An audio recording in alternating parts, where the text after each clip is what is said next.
분당에서 또 영상으로 함께 예배 참석하시는 우리 성도님들도 함께 반가운 마음으로 할렐루야로 인사 나누겠습니다. 할렐루야, 할렐루야. 우리 옆에 계신 분 마주 보시고요. 언어보다 비언어가 훨씬 소통에 효과적이라고 합니다. 표정과 진심을 담아서 주님의 사랑으로 사랑하고 축복합니다.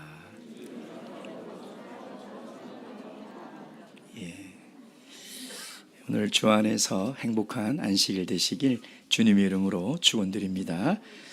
예수 그리스도의 이름으로 하나님 말씀 증거하도록 하겠습니다. 사도행전 8장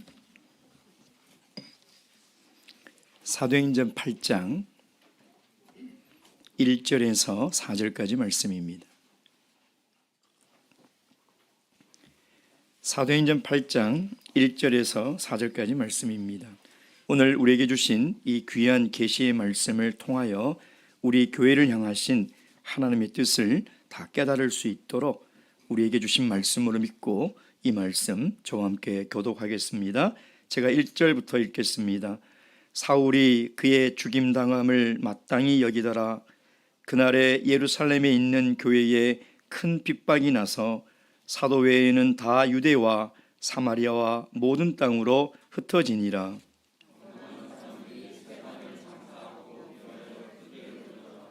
사울이 교회를 잠멸할새 각 집에 들어가 남녀를 끌어다가 옥에 넘기니라. 그 흩어진 사람들이 두루 다니며 복음의 말씀을 전할새 아멘. 제가 개인적으로 주님의 은혜로 중국 교회를 여러 번 방문하게 되었습니다. 중국은 우리 참예수 교회가 시작된 뿌리가 있는 곳이죠. 특별히 참예수교회 100주년을 맞아서 각 국가의 대표들이 이게 모여서요, 뿌리를 찾아서라는 주제로 우리 교회가 시작된 북경부터 장사 복권성 상해 한 2주간의 일정을 그때 황장로님께서 한국교회 대표로 가실 때 제가 통역과 수행으로 간 적이 있었습니다. 그 경험이 저에게는 굉장히 소중한 경험이었고, 우리 참예수교회의 정체성과 참예수교회의 뿌리를 경험할 수 있는 참 귀한 시간이었습니다. 이 기독교 역사를 보면 20세기에 접어들어서 미국에서 오순절 운동이 크게 일어납니다. 그 오순절 운동의 물결이 어디로 넘어오느냐, 바로 중국으로 넘어오게 됩니다. 그래서 그 오순절 성령 운동의 영향으로 1917년 북경에 늦은비 성령이 내려서 참 예수 교회의 역사가 시작이 되는 것이죠. 그 북경을 거쳐서 제가 북경 바로 밑에 있는 장사라는 곳에 갔었는데요. 거기서 들은 간증은 뭐냐면, 불과 몇 년이 지나지 않아서요, 이 참예수 교회의 이 복음의 진리가 급속하게 전파돼서 교회들이 세워졌다는 것입니다. 그래서 1947년 보고서를 제가 찾아보니까 중국 전역에 약 1000개의 교회가, 저희 참예수 교회가 세워졌고요, 그때 신도가 약 8만 명이었다는 것이죠. 그러니 초기 사도교회 역사와 참 비슷하게 저희 참예수 교회는 어떤 기독교의 분파에서 나간 것이 아니라 하나님의 성령으로 세워져서 하나님의 인도와 능력으로 성장한 그런 교회였다는 것입니다. 그러다가 1949년 중국이 공산화가 되면서요, 이제 신앙생활이 많이 어려워지기 시작했습니다. 그러다가 1965년 문화 대혁명을 맞아서는 우리 교회 예배당도 국가에 빼앗기게 되고요, 성경도 다 불태워지고 또 성도와 많은 우리 목자님들이 감옥에 갇히게 되었습니다. 그래서 다른 교파와 동일하게 저희 참예수 교회도 지하로 숨어들어서 가정교회, 그때는 성경도 없어요. 그러니 우리가 알고 있는 성경의 지식으로 예배를 드려야 돼요. 찬송가도 없습니다. 그러니 찬송가를 외우고 있지 못하는 성도들은 찬양을 부를 수가 없는 것이죠. 그러니 이 지하교회로 숨어 들어간 참예수 교회가 전도와 선교는 참 꿈도 꾸지 못하는, 어쨌든 개인의 신앙을 지키기 위해서 목숨을 걸고 지켜야 하는 그런 암흑의 시대를 맞이한 것입니다.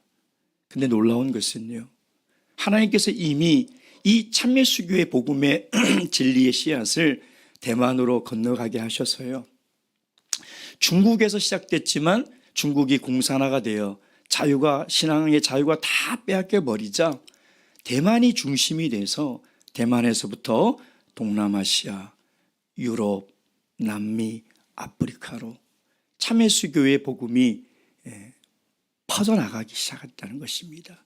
그래서 올해 연총회에 참석해 보니 현재 저희 참예수교회는 70여 개 나라에 저희 참예수교회가 있는 것으로 보고를 받았습니다. 지금도 중국은 기독교를 핍박하고 있습니다. 몇 년 전에 저희 교회 예배당이 아무 이유 없이 헐리게 되고요. 또 최근에는요, 교회에 가려면 중국 정부에서 만든 그 관리하는 앱이 있어요. 스마트폰에. 그럼 내가 예배를 참석하려면 내가 몇 날 몇 시에 예배를 참석한다라고 신청을 해야 돼요. 그러니까 정부에서 인정을 하면 예배에 참석할 수 있어요. 그 인증이 없이 예배당에 들어가면 잡혀갑니다. 지금 중국의 현실이 그렇다는 것이죠. 심지어는 나라에서 만든 삼자교회도 다 지금 무너져가고 있고요. 중국에 있는 선교사들도 다 쫓겨나고 있고요. 우리 참예수교회 성도들도 이 핍박과 감시 속에서 신앙생활을 하고 있습니다. 최근에는 중국에 있는 이 총회를 맡고 있는 목자님들과 연락이 되지를 않습니다. 대만에 있는 우리 목자님들이 연락이 되지 않는다고 해서 제가 늘 그들과 연락하던 그 SNS를 갔더니 다 사라져 버렸더라고요. 다 차단이 됐고.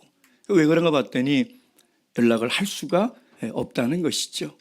현재 이렇게 중국 교회에 있는 우리 지체들, 성도님들은요, 정부의 감시와 핍박 속에서 믿음을 지키며 살아가고 있다는 것입니다. 여러분, 중국 교회를 위해서 우리가 기도해야 할 것입니다. 이런 큰 핍박 속에서도 그들이 하나님을 믿는 이 신앙을 꼭 지킬 수 있도록 함께 기도해 주시길 부탁을 드립니다. 우리가 이제 사도행전 1장부터 7장까지 교회의 역사의 이야기를 저희들이 쭉 봤습니다. 하나님이 이 땅에 최초로 세운 이 교회는 바로 성령이 내려서 세워진 교회라는 것이죠. 이것은 말세에 우리 참예수교회와 동일하게 시작되었습니다. 또한 그 교회가 어떻게 예루살렘에서 성장했는지를 우리에게 보여주고 있지 않습니까? 이제 8장부터는 새로운 교회의 이야기를 우리에게 이야기를 하고 있습니다. 그런데 이 이야기가 전환되는 이 전환점이 뭐냐? 바로 큰 핍박이라는 것입니다. 큰 핍박이라는 이 사건을 계기로 해서 교회의 이야기는 완전히 다른 국면으로 펼쳐지고 있다는 것이죠. 그렇다면 오늘 하나님께서 이 큰 핍박 속에 감춰진 하나님의 메시지가 무엇인가? 때가 갈수록 이제 기독교 신앙, 특히 우리 참예수교의 신앙을 지키며 살아가기 더 힘든 시대를 우리는 살아갈 것입니다.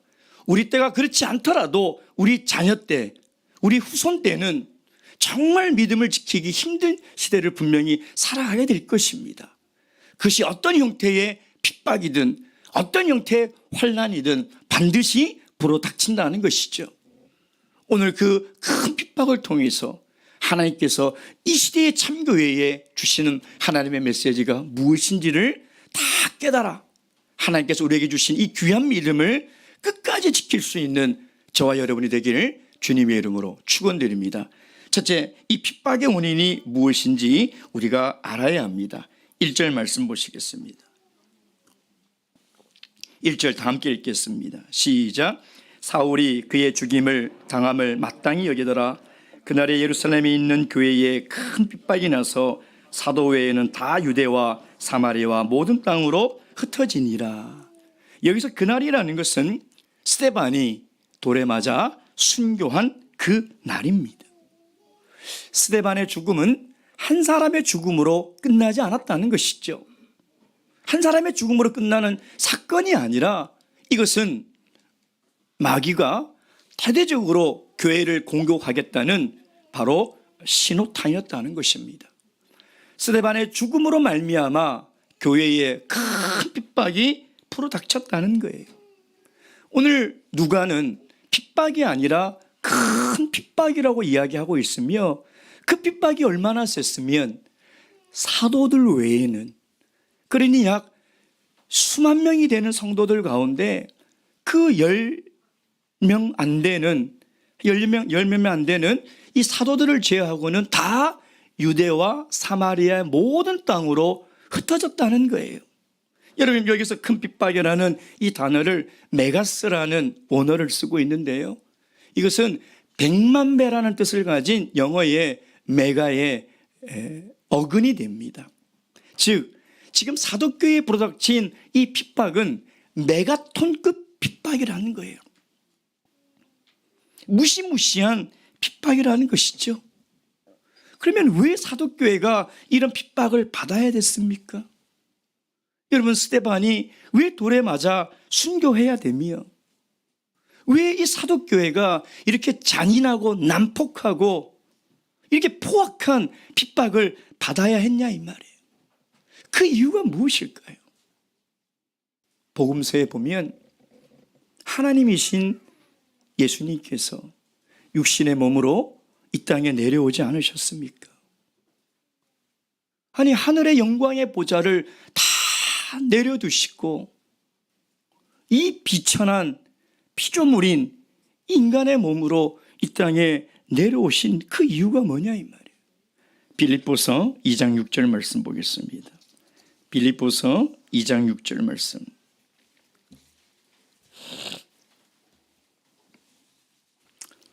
빌립보서 2장 6절에서 8절까지 말씀입니다. 다 함께 읽겠습니다. 6절에서 8절 시작. 그는 근본 하나님의 본체시나 하나님과 동등됨을 취할 것을 여기지 아니하시고 오히려 자기를 비워 종의 형체를 가져 사람들과 같이 되었고 사람의 모양으로 나타나셨으며 자기를 낮추시고 죽기까지 복종하셨으니 곧 십자가에 죽으심이라. 천지 만물의 주인이시며 만왕의 왕이신 그 하나님이 하늘의 영광의 보좌를 다 포기하고 이 땅에 내려오셔서 우리를 위하여 죽기까지 하셨는데, 하나님이 예수님이 되어 이 땅에 내려오신 목적은요, 우리를 군림하려고, 우리를 통치하고 억압하고 힘들게 하려고 내려온 것이 아니었다는 것입니다.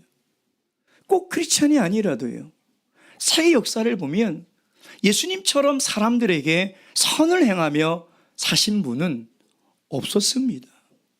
예수님은 정말 죄인의 진정한 친구였어요. 아무도 가까이 하지 않는 소외된 세리와 창기와 죄인들과 식사하시며 그들의 벗이 되어 주셨죠. 그리고 병든 자, 아픈 자, 그들을 치유해 주셨습니다. 마음의 상처가 있는 자들에게는 진정한 위로자가 되었다는 것입니다. 근데도 그들이 예수님을 어떻게 되었습니까? 잡아 십자가에 못 박아 죽였다는 것이죠. 2000년이 지난 지금도 세상은 교회를 핍박하고 기독교를 거부하고 복음을 반대합니다.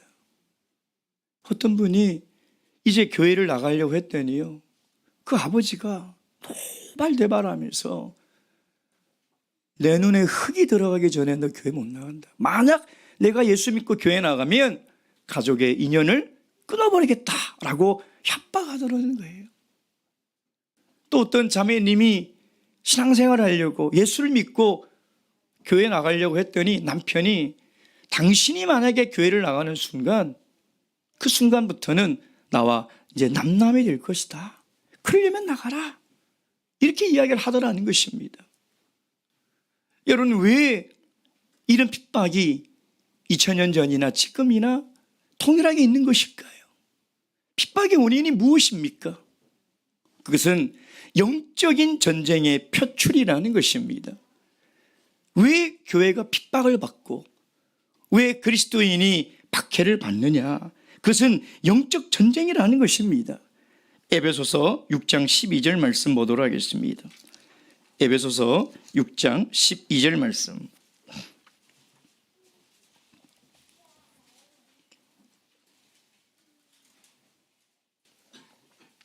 에베소서 6장 12절 다 함께 읽겠습니다. 시작.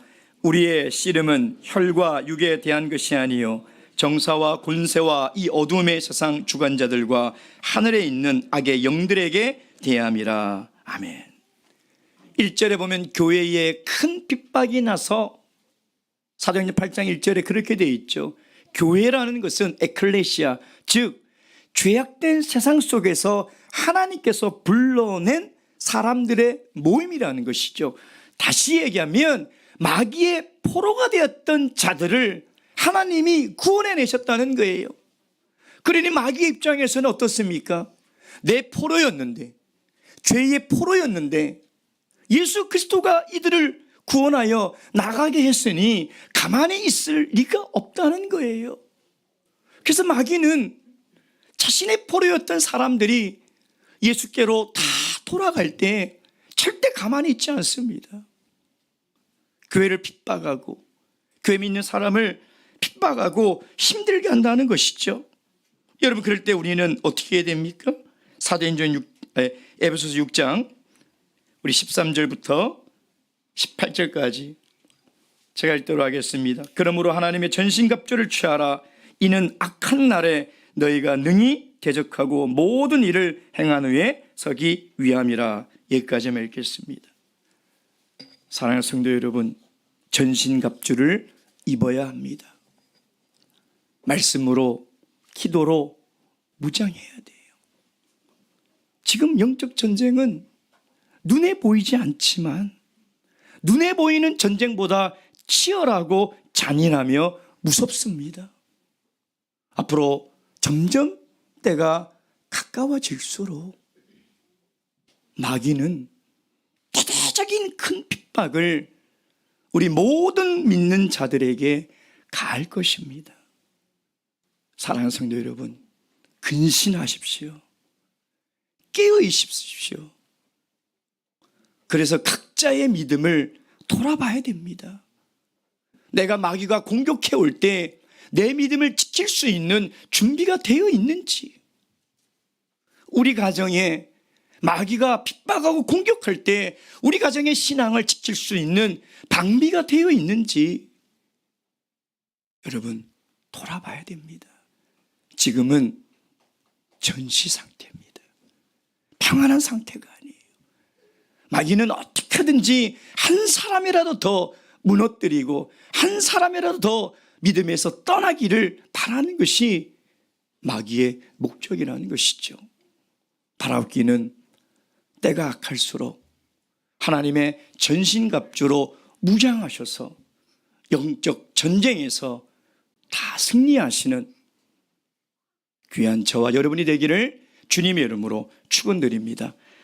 두 번째, 이 핍박의 결과가 무엇인지를 우리는 봐야 됩니다.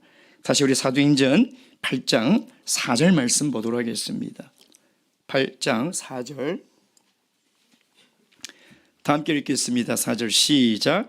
그 흩어진 사람들이 두루 다니며 복음의 말씀을 전할세. 저는 6.25라는 전쟁을 경험해 보지도 못했고요. 잘 알 수도 없습니다. 그러나 그 전쟁을 경험한 우리 부모님 세대의 말씀을 들어보면 피난 가는 것처럼 처량하고요, 참 슬프고 두렵고 외로운 일이 없었다는 거예요. 전쟁으로 인해서 본인들이 살던 그 삶의 터전을 떠나야 된다. 살기 위해서는 떠나야 되겠죠. 그것이 얼마나 슬픈 일이겠습니까? 여러분, 지금 큰 박해로 예루살렘을 떠나는 성도들이 무슨 생각을 했을까요? 큰 박해가 일어나 예루살렘을 떠날 수밖에 없는 사도교회 성도들이 어떤 기도를 드렸을까요? 아마 눈물로 기도하지 않았겠습니까? 우리가 큰 고난과 환난을 만날 때 기도를 하면 할수록 더 힘들어지고 기도가 안 되는 원인이 있습니다. 우리가 환난을 만나면 기도가 안 돼요. 고난을 만나면 기도하면 할수록 더 모호해져요. 그 원인이 뭐냐면 기도할 때 그 기도의 초점을 항상 나에게 맞추기 때문인 거죠. 하나님, 왜 나에게 이런 고난을 주십니까? 라고 기도하기 때문이라. 하나님, 내가 무슨 잘못을 했기 때문에 이런 고난을 주십니까? 이렇게 기도하기 때문이라는 것이죠. 그러니 기도해도 답을 찾을 수 없고요, 그러니 기도할 힘이 없어지는 것입니다. 여러분, 환난과 고난이 닥칠 때 우리가 기도할 때 그 기도의 초점을 하나님께 맞추시기 바랍니다. 하나님, 무슨 계획이 있으셔서 이 고난을 주셨습니까? 하나님, 이 고난 속에 숨겨진 하나님의 뜻이 무엇입니까? 여러분, 그래야 우리가 고난 속에서 기도할 때 그 고난을 통하여 하나님의 뜻을, 답을 찾아나갈 수 있는 거예요. 왜냐하면 환난은 하나님께서 만드신 거예요. 이사야서 45장 7절 말씀 보겠습니다. 이사야서 45장 7절 말씀.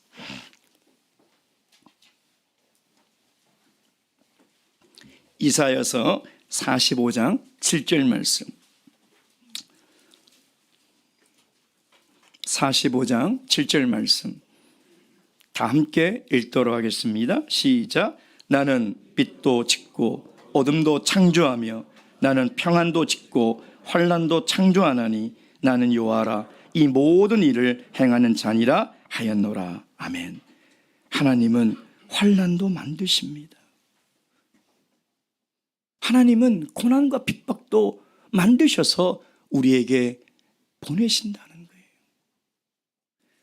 큰 핍박으로 예루살렘을 떠나는 사도교회 이 성도들은 분명히 그 큰 핍박을 통한 하나님의 계획이 무엇인지를 정확하게 아셨어요. 그들은 분명히 하나님이 큰 핍박 속에 숨겨진 하나님의 뜻이 무엇인지를 기도했다는 것입니다. 그 증거가 무엇입니까? 4절입니다. 다시 읽겠습니다. 사도행전 8장 4절. 시작. 그 흩어진 사람들이 두루 다니며 복음의 말씀을 전할세. 복음의 말씀을 전했다는 거예요. 여러분, 4절에 흩어진 이 단어를 보면 이 누가의 의도가 뭔지를 알아요. 흩어진이라는 이 단어는 뭐냐면 그 씨 뿌리는 비유에 나올 때 그 뿌리다라는 단어하고 똑같은 단어를 쓰고 있어요. 그래서 이것은 하나님께서 복음의 씨를 뿌리기 위해서 뿌렸다라는 거예요. 뿌렸다. 그런데 이 뿌렸다, 흩어지다라는 이 단어는 한 곳에만 뿌리는 것이 아니라 넓게 골고루 퍼지도록 뿌렸다라는 단어를 쓰고 있다는 것이죠. 하나님께서 큰 핍박을 통해서 하실 하나님의 목적이 뭐였느냐? 복음의 씨앗이 예루살렘을 넘어서 유대와 사마리아까지 다 퍼지도록 하기 위하였다는 것이에요. 여러분, 그래서 스데반의 죽음은 우연이 아니고 사도교회에 임한 핍박도 우연이 아니며 그들이 예루살렘을 떠난 것도 우연이 아니라 이것은 모든 하나님의 계획이며 하나님의 섭리였다는 것입니다. 하나님은 역사의 주관자시며 역사를 운행하시는 역사의 주인이십니다. 하나님의 역사를 움직이고 계시죠. 그래서 하나님은 하나님의 구속사의 경륜을 이 세계의 역사 속에서 이루어 가신다는 것입니다.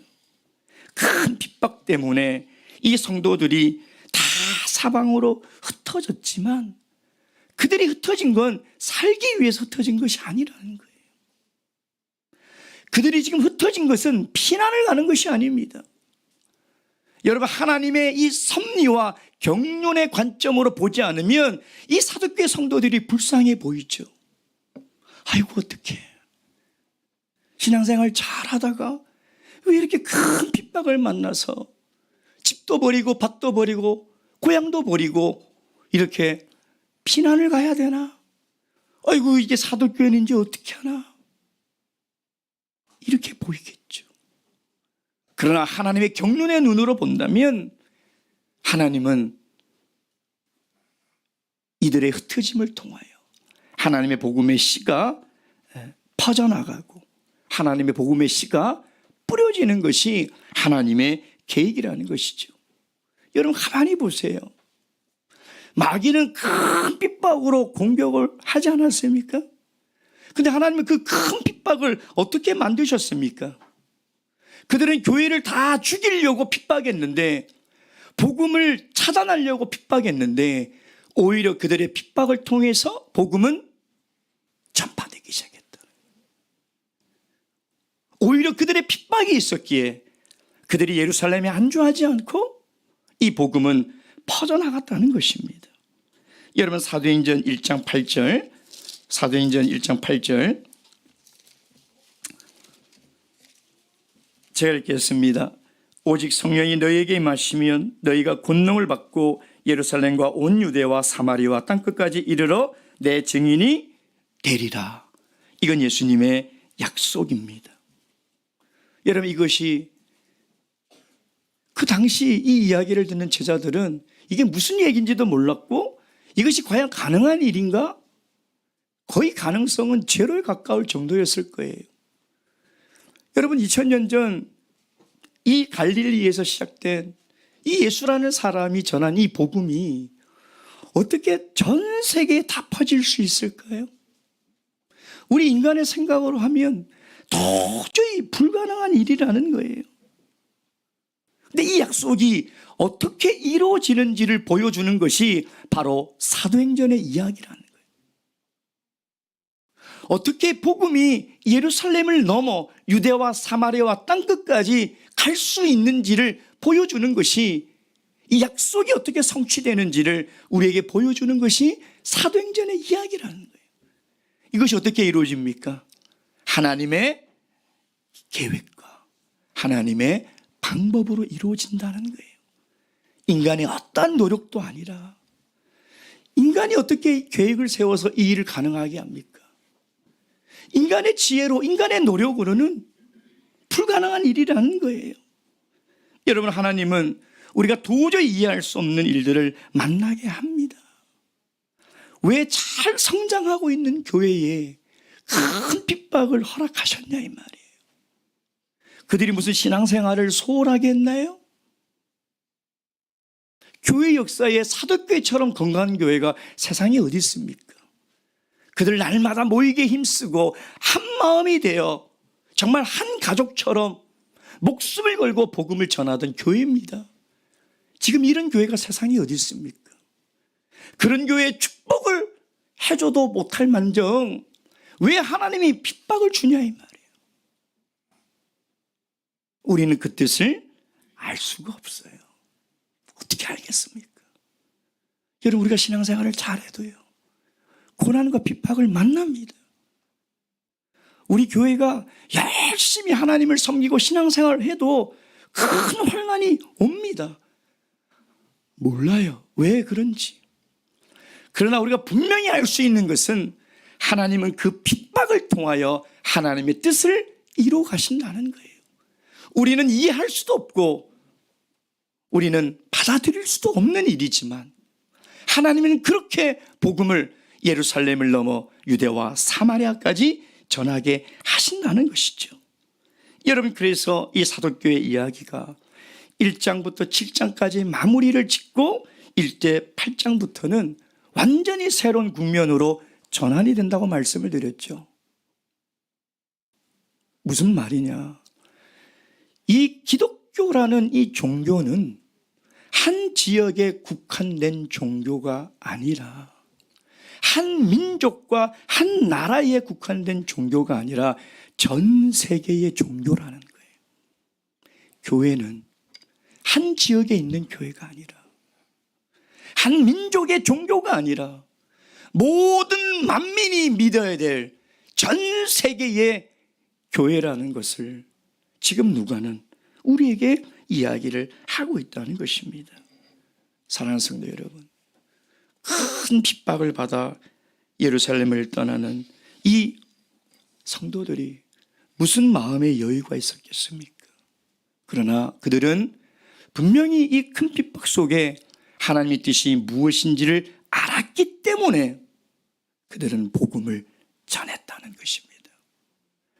바라옵기는 우리가 살아가며 만나는 크고 작은 고난과 환난 속에도 하나님의 뜻이 있음을 분명히 믿으시고 하나님께서 우리에게 주신 사명, 복음을 전하는 일이 가장 중요한 일임을 깨달으셔서 때를 얻지 못하든 그리스도의 복음을 전하는 저와 여러분이 되기를 주님의 이름으로 축원드립니다. 마지막 세 번째, 이 큰 핍박 속에서 하나님은 무엇을 준비하셨을까요? 사도행전 다시 8장 돌아가셔서 1절과 3절 읽도록 하겠습니다. 1절 시작. 사울이 그의 죽임을 당함을 마땅히 여기더라. 여길거요. 3절 또 읽겠습니다. 시작. 사울이 교회를 전멸할세 각 집에 들어가 남녀를 끌어다가 옥에 넘기니라. 사도교회에 임한 큰 핍박의 중심에 누가 있는지를 찾아보니까 누가 있다고요? 사울이 있다는 거예요. 사울이. 여러분, 사울이 스스로 자기를 소개한 성경이 많은데 빌립보서 3장 5절 말씀 보겠습니다. 빌립보서 3장 5절.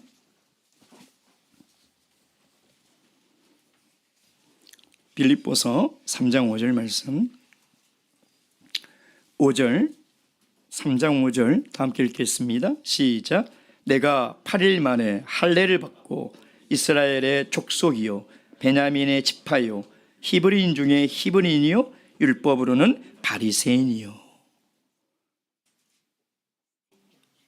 바울이라는 이 사울이라는 이 청년은, 이 사람은 유대교의 아주 완벽한 모델이에요. 유대교의 자부심이 누구냐? 사울이에요. 사울. 그러니까 7장에 이 사울이 성경에 처음 등장합니다.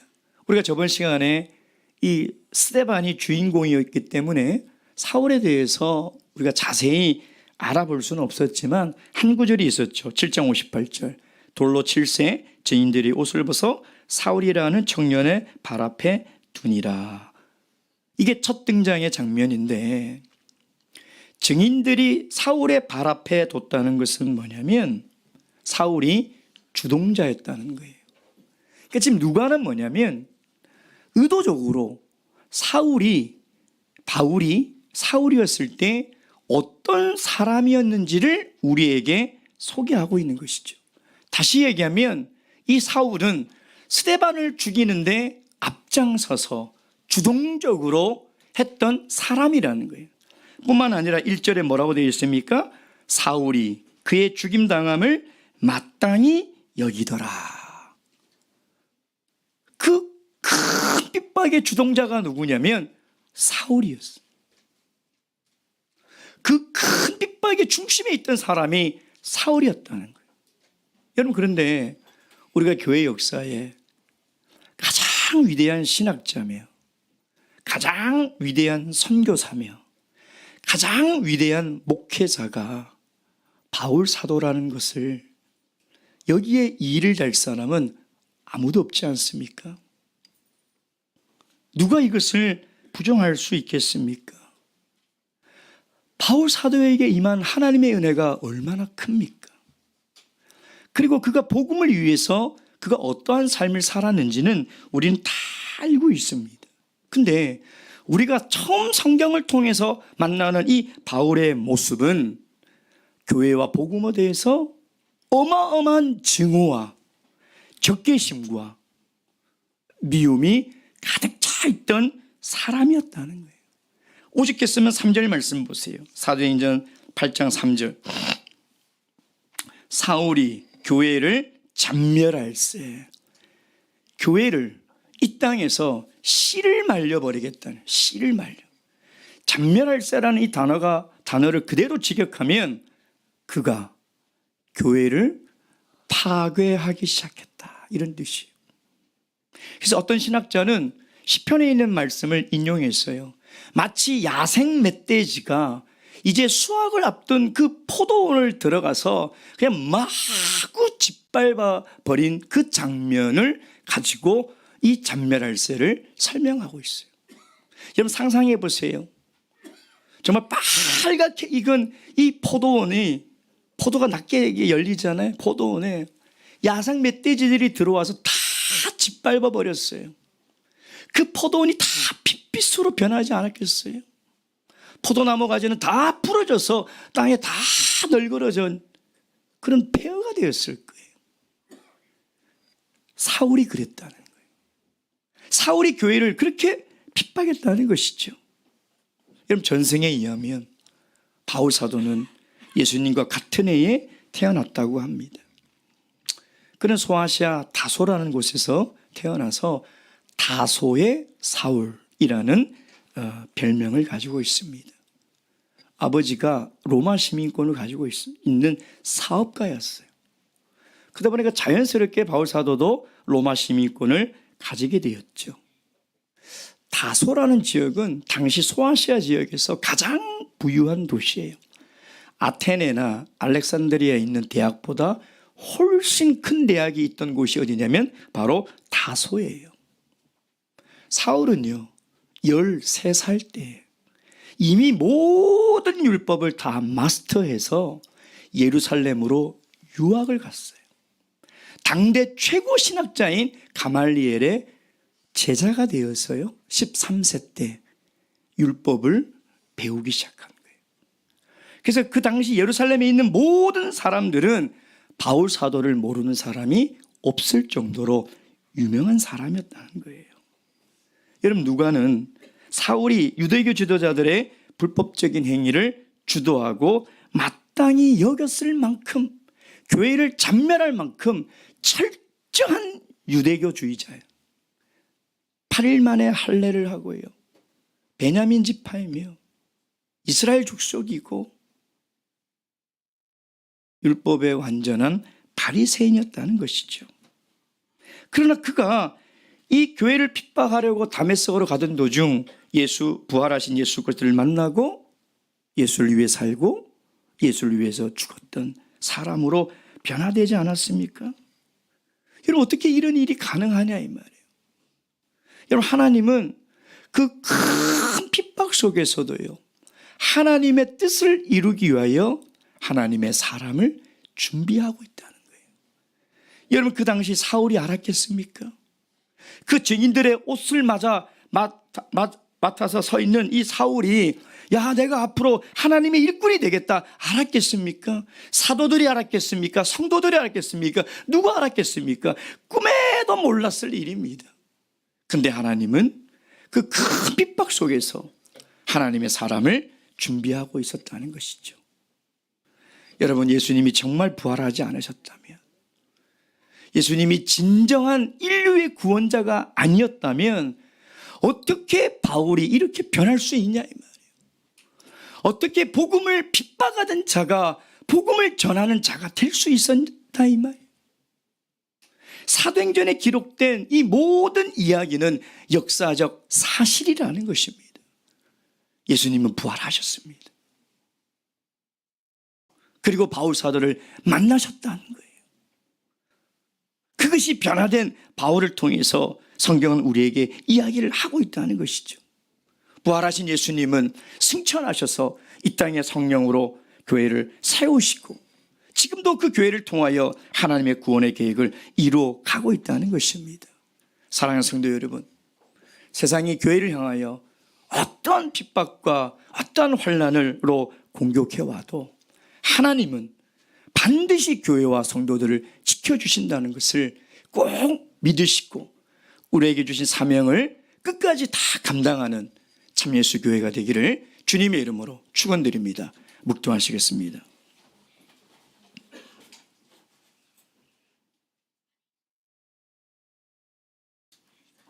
할렐루야. 아멘.